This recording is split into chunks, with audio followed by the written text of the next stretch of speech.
She was screaming at me in the kitchen, face red, hands shaking, voice ricocheting off the tile, but all I could see was the lipstick stain on her collar, a deep plum, almost bruised, and nothing like the soft pinks or bold reds I kept in my drawer.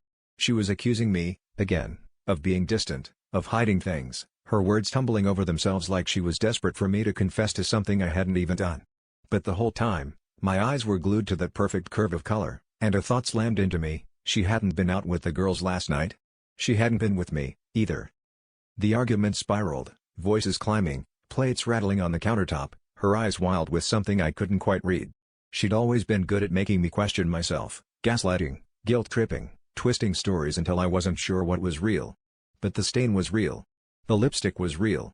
And when I finally asked, blunt and sharp, "Who does that belong to?" she froze, just for a second, then laughed, too loud, too forced, and told me I was paranoid.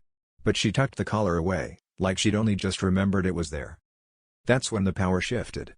I wasn't pleading, wasn't apologizing. Instead, I watched her unravel.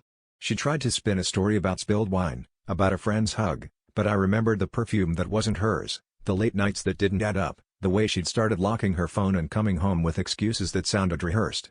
I realized I'd been so busy trying to be the perfect partner, so desperate not to lose her, that I'd ignored every sign. The worst part wasn't even the betrayal. It was how easy it was for her to lie to me, over and over, without flinching.